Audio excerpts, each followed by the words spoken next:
welcome to Bay Focus. Thank you so much for joining me today, and you are in for a real treat. We are going to be featuring one ministry for the entire program today, and it's called Hope Children's Home. And if you've been watching Bay Focus over the years, you know that periodically we update our viewers about this children's home because it is just such a tremendous ministry in the Tampa, Florida area, and they do so many wonderful things in rescuing children and providing them with a Christian home and education and so many different things. The children wouldn't have that if they weren't at Hope Children's Home. But they have some exciting things happening now, which is one of the reasons we brought them back on the show. They're expanding in their facility. They have beautiful, beautiful facility in the Tampa area. And we took our cameras there recently for their construction kickoff. And we're going to show you now a video that tells you exactly what that is. Let's take a look at Hope Children's Home. For over 40 years, Hope Children's Home has provided a loving home and Christian education for nearly 5,000 abused, abandoned, and orphaned children. The Hope Children's Home campus is located on 45 acres of picturesque land in Tampa, Florida. The home receives no state or federal funds and is entirely supported by churches, individuals, and organizations. Many of those supporters were present at the recent construction kickoff for the Cottages of Hope, the latest expansion project at Hope Children's Home. Currently, children at the home live in boys and girls dormitories. The construction of these cottages will allow siblings to live together in a green home. The cottages will be LEED certified, a badge of greenness for buildings that incorporate environmentally friendly standards. The construction kickoff, hosted by Hope Children's Home Executive Director Dr. Mike Higgins, included special speakers and music from some of the children.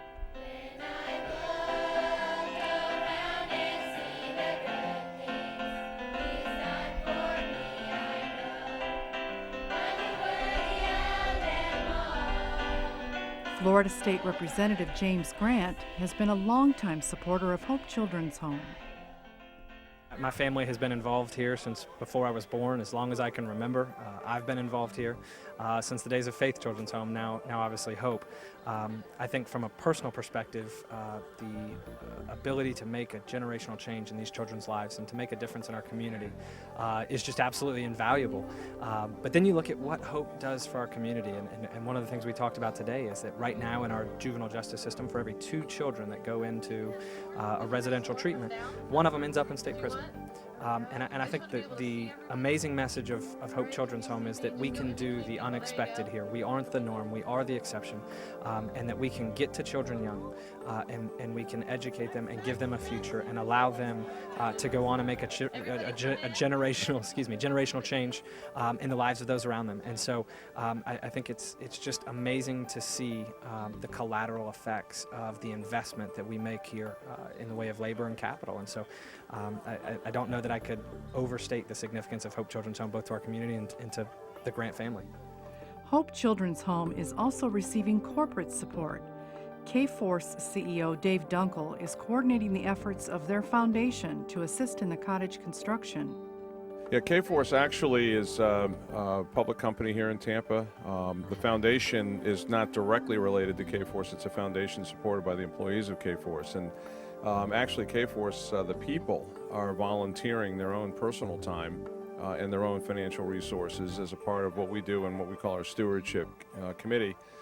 So we'll have a number of folks that'll be out here. In Tampa, we have somewhere around 800 plus people in our corporate headquarters. So we're all going to be down here working and with our jeans and our T-shirt on, and hopefully somebody knows how to swing a hammer and not hit their thumb. Like me, but we're all going to be involved, and it's getting in and being a part of being the equipped to do the ministry of God. There's nothing better than being involved in that. That's the best. The children that live at Hope Children's Home are thankful for the opportunity to live there. Hope Children's Home, to me, when I think of Hope Children's Home, it means family, and it means the people that rescued me from the bad situation that I was in and helped me to have a better life. That's what I think of when you say Hope Children's Home. The Cottages of Hope project is underway, and Hope Children's Home is counting on continued community support to complete it. another part of this ministry's overall vision to rescue and restore children in need and point them to a relationship with Jesus Christ.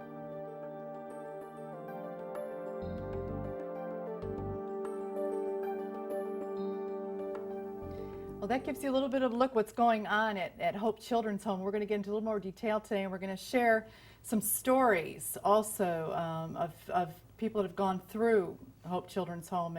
But first of all, I want to introduce to you my guests here on the program today.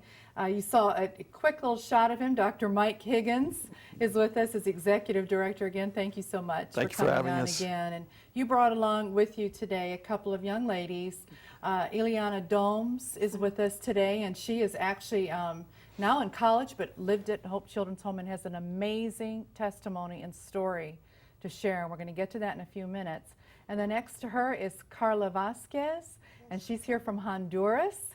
And she's part of what they're doing in Honduras with the Hope Children's Home, and we're going to share that in just a few minutes. So you want to keep watching for the next little while here. And Dr. Higgins, for people viewing it right now that might not be completely familiar, they saw some clips in the video, but tell us a little about the history of Hope Children's Home and exactly where you guys are located. Sure. We began, as you mentioned, 1968, and now 43 years later, Hope Children's Home is still rescuing children. Our home began through the vision of Dr. Ron Schaefer, who was then the pastor of Temple Heights Baptist Church. And it just began because he saw a need of children that were caught up maybe in the state system and just needed extra help as far as parenting, mentoring those children, and so they actually began a little home next to the church and took their first child in that home in the early 70s. From that became the vision of Hope Children's Home, now a 45-acre campus, and we care for approximately about 70, 75 children any given time. Yeah. And it's a full-time residential care facility. Yeah. And we feed the children, clothe the children. We have our own school there on property. We educate the children, and so it's a full-time job. Yeah, and one of the things we mentioned in the video piece is this is a huge undertaking because this is not something that you take government money for. That's correct. You have an enormous network of supporters and are always needing more, correct? That's correct. And saw just a glimpse of that there in the video. It's amazing what God has done on the property of Hope. Many have referred to Hope as a modern-day George Mueller ministry, and it really is. Yeah. It amazes me, just from the fact we feed 300 meals a day, and yet in 43 years we have never been to the grocery store to buy food. Unbelievable. It is absolutely nothing short of a miracle, and I don't even understand it myself sometimes. And so we just see those type of miracles over and over and over again. But it truly is a community effort there at Hope. It's organizations, it's businesses, it's churches, it's individuals, it's programs like today where it lets folks know what we're doing, what's going on out there. And I don't know of any more grassroots ministry in the country than this. And what you see today, what we'll discuss today, is what it's all about. There's no crystal cathedrals. There's nobody making large incomes. It's just a great people of staff and community that have come together for the pure purpose of helping children. Well, I have to tell you, when I've been out on the property a few times now, and when you walk onto the property, it is one of the most peaceful Yes. places. I mean, it number one, it gives you a feeling of those of us that grew up and went to church camp. Yes, you know, exactly. Church Yes, camp that's true. feel. But it's just you walk on there and you have just a serenity there and a beauty. It really is a lot of natural beauty. But the exciting thing too, when we went and covered this construction kickoff, Yes. is there's a whole part of the land I didn't even know. Yes. It was like just all trees before. Now you've expanded out. Tell us a little bit of the vision of the cottages Sure. and how that came about. Sure. We are on a 45-acre campus. Since 1968, there was about 8 acres of ground on the campus in the back portion of the property that was undeveloped. And of course, here in Florida, undeveloped means undergrowth that usually can't even see your hand Yeah. in. And that's the way it was. And in about 2008, God really seemed to just burden my heart to build cottages. The reason being, we have dormitories right now. We have a large girls' dormitory, large boys' dormitory, and we function that way for all these years, and we're very thankful for what we have. What has changed in the last several years, we have seen more and more younger children come into the program. I'm talking 1-year-old, 2-year-old, 3-year-old, many of them. and we've seen many families. We saw a little interview with Stephanie there in the video, and Stephanie's from a family of 5 that's been in the home for many years. And so what happened was in the dormitory structure, when you have 30 or 40 children and you start bringing in little children, it's more difficult to minister to those children properly. So between the little children and the families, God laid this vision on our heart to begin the cottage program. So in 2008, we began praying about that. And to be quite honest, Darlene, the Lord just didn't open the door for us. And I just didn't understand why. We prayed and prayed. I knew the need was there. In the winter of 2008, the Lord directed us just to begin clearing the property.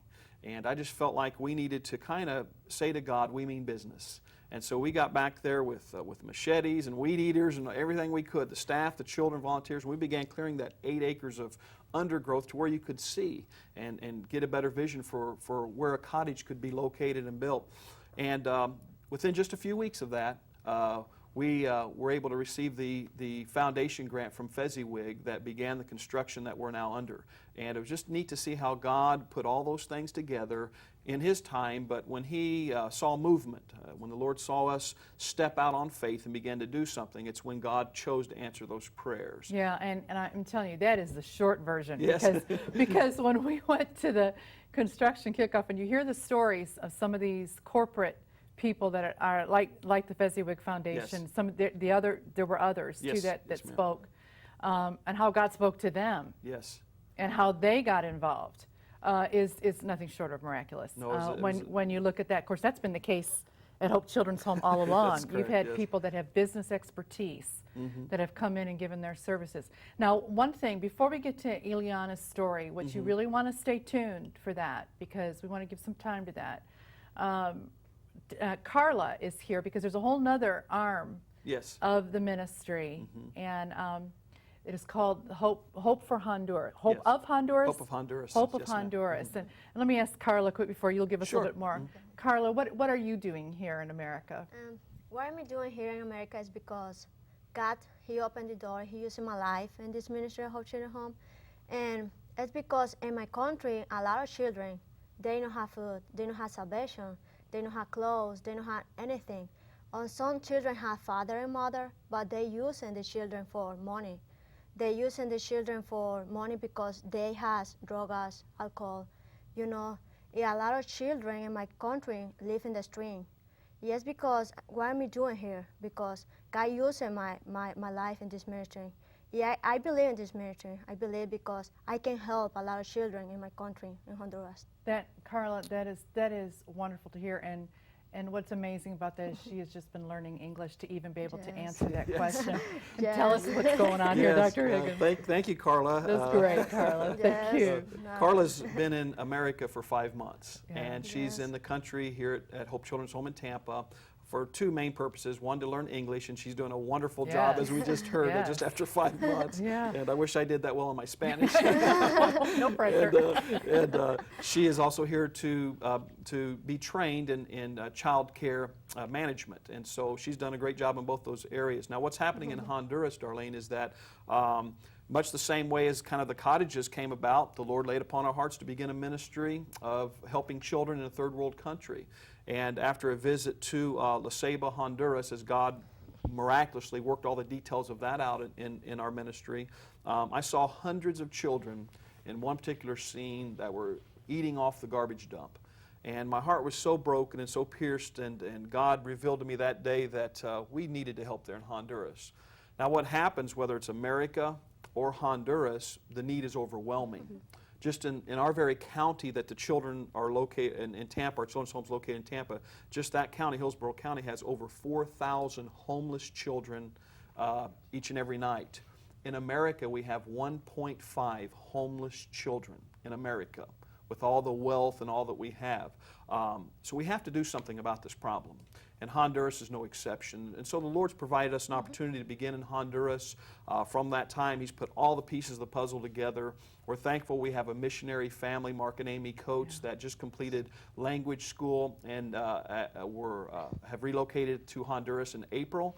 And our first cottage will be completed in just a couple of weeks. So by the end of June, our first cottage will be completed in Honduras. The Coates will start that cottage up and get everything set up, start receiving children in that truly need our help, children that have nowhere else to go. Yeah. And we'll begin there, the same as we have here in Tampa.